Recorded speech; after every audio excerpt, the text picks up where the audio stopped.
ambassadors of Denmark, Norway, and France, representatives of the international media support, international delegates from Asia and Europe, and representatives of Pakistani media, civil society, and fellow journalists, Assalamu alaikum and good morning. On behalf of the Pakistan Journalist Safety Coalition, as its third chairperson, and on behalf of Freedom Network, the co-organizers of the conference, I welcome you all to the conference, 10 years of United Nations Plan of Action in Asia, Islamabad Safety Forum. We have gathered here today to reflect on the deeply influential impact of the seminal UN Plan of Action on Safety of Journalists and Issues of Impunity, 10 years after it was launched in 2012 to help reduce violence against journalists and punish their attackers. And I remember that this effort was started when the elder brother of our Prime Minister, Mr. Nawaz Sharif, he was also Prime Minister, and we met him, and that's how we started this effort. The plan of action has helped many countries in many ways. Some of these ways will be discussed in the afternoon sessions, focusing on Asian countries. The morning sessions will focus on Pakistan, and this will include key findings from a report investigating the impact of the UN Plan of Action on Pakistan. The results from the report show both achievements and shortcomings. So it is a mixed bag for Pakistan. However, Pakistan has come some way since the UN Plan of Action. For example, Pakistan is the only country in Asia where the parliament has worked with the media and civil society to legislate on safety of journalists. Additionally, Pakistan has demonstrated that broad-based alliances are possible for key causes and that they can deliver results. The Pakistan Journalist Safety Coalition operates both at the federal and provincial levels to advocate for safety of journalists.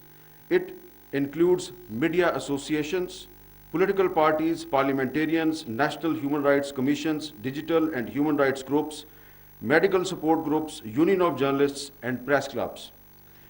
Working together, these stakeholders have ensured that the cause of safety of journalists has become a national cause in Pakistan that is linked to larger values of freedom of expression, human rights, and democracy.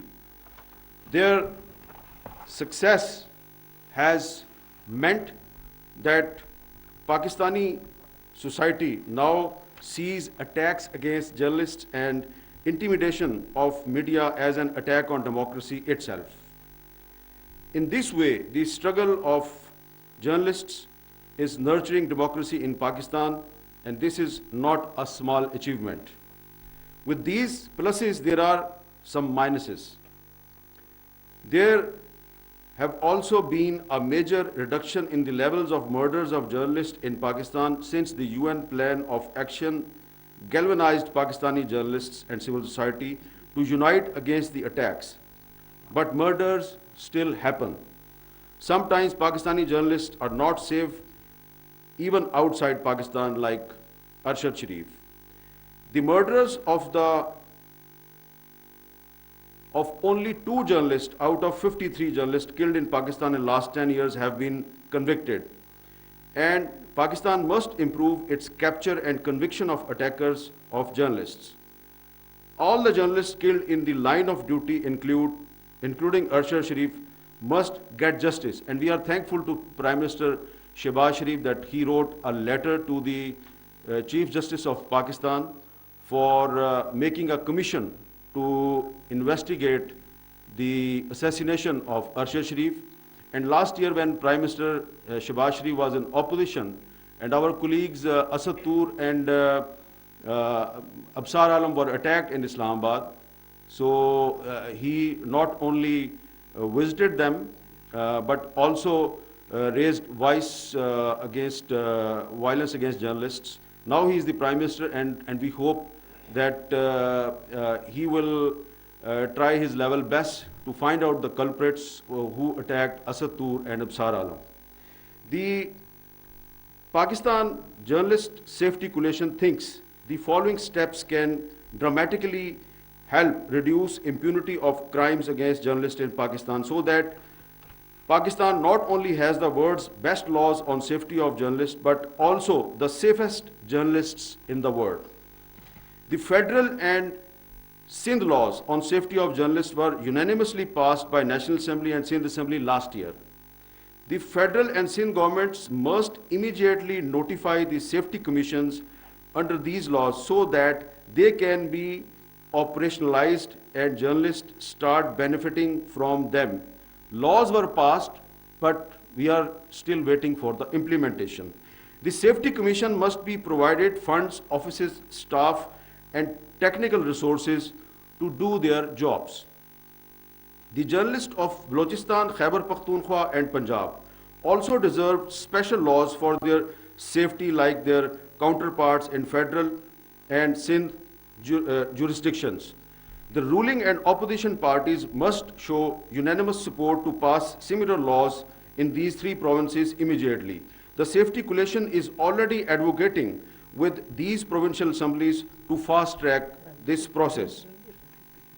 The draconian Section 6 from the Federal Journalist Safety Law, which acts as a pre-qualifier for journalists before benefiting from the law, must be immediately removed. This Section 6 was included in the Journalist Safety Bill without our consent. I still remember that when we agreed on a final draft of the Journalist Safety Bill, I showed that draft to late I.A. Rahman Saab, who was the president of the Safety Commission, and this organization, which is the organizer of this seminar. And Mr. I.A. Rahman Saab was very happy, and he said that it's a miracle if it is passed in Pakistan. And Section 6 was not part of that original bill. We agreed on the bill in the Human Rights Committee of the National Assembly. All of us were present. It was presided by Foreign Minister Bilawal Bhutto Zardari. He was in the opposition at that time.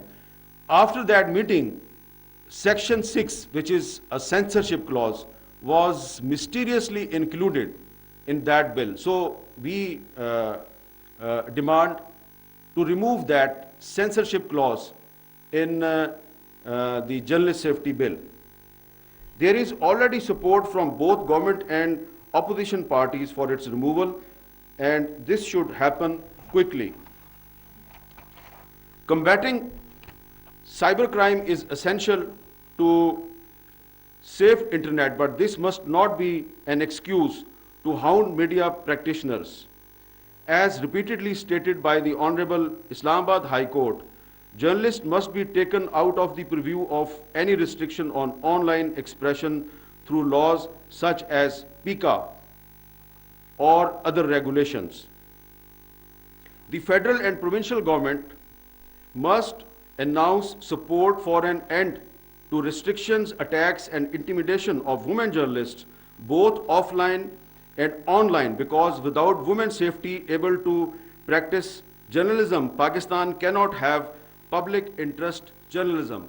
And I must mention the name of Asma Shirazi Sahaba, Nigat Dad Sahaba, and some other female journalists who are present here.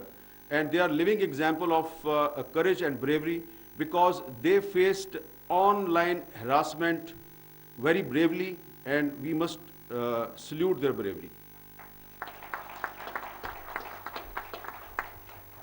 The National Commission on Human Rights, the National Commission on Status of Women, the Human Rights Commission of Pakistan, and the Pakistan Journalist Safety Coalition should form an alliance for this purpose.